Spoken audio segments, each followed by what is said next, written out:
Okay, so if somebody came to JPUSA, I think one of the things they would notice is that you guys don't look real conventional. Yeah. So it's not like a bunch of choir boys or something. No. It's more kind of a artsy colony. Can you tell us a little bit about the arts, whether it's painting or music or? Yeah, I think that comes a lot from where the community started.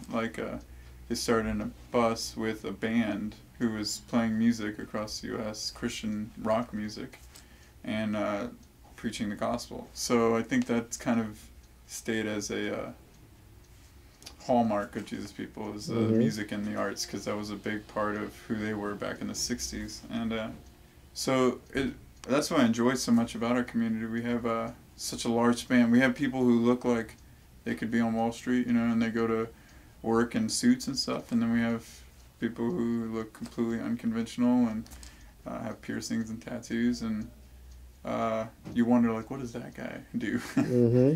But and we have a lot of amazing artists and musicians. We even have a record label and we have a couple like Christian music bands underneath that label.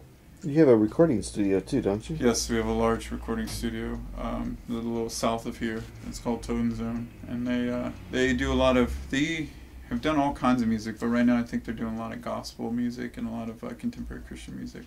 But yeah. And some of the bands that you have that have traveled around the world, you have I think a Celtic band. Yeah, we do. It's called The Crossing. My family head is in the band, or he plays bouzouki and guitar and stuff for it. But yeah, they play Celtic music, and I just went to one of their shows on Saturday. But yeah, they travel all over and go to churches, go to festivals, go to non-Christian festivals, just secular festivals, and just play music and talk about how God's touched their lives and what this music's all about. And we have like punk bands too, and rock band like Glenn Kaiser band who does blues and stuff. And then we also have like cool side project bands like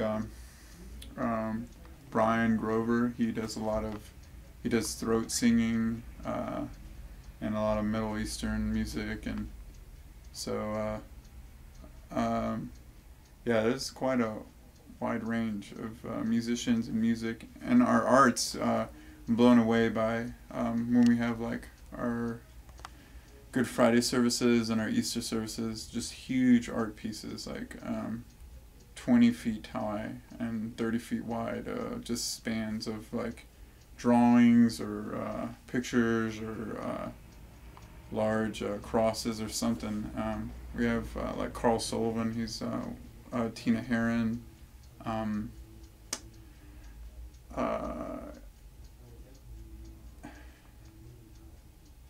bad with names. I know you have another artist named Carl, because I met him the other day. Yeah, Carl. Yeah, from across the street. Yeah, he kind of headed up the art studio that we had going over there, and right now they're renovating the building, so there's not a art studio there right now. But I think in the near future they're hoping to have like a little gallery and a cool like space to kind of show off some cool art that.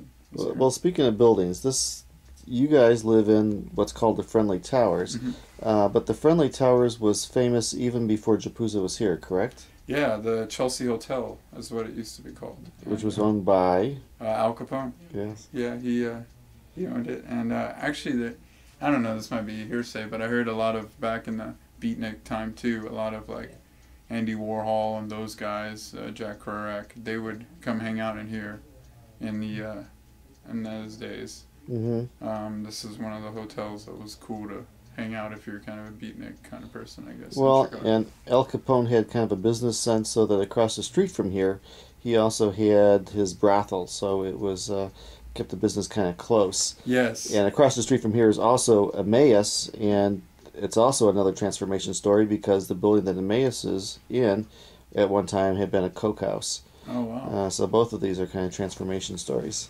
Yeah, the same with our warehouse or the space where the art studio is.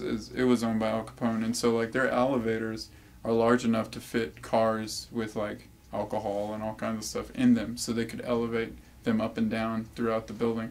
And they also had underground tunnels going from this building to that building and all the way over to the green mill, which are now filled up and stuff. But we would get down in there and crawl around trying to see where we could get.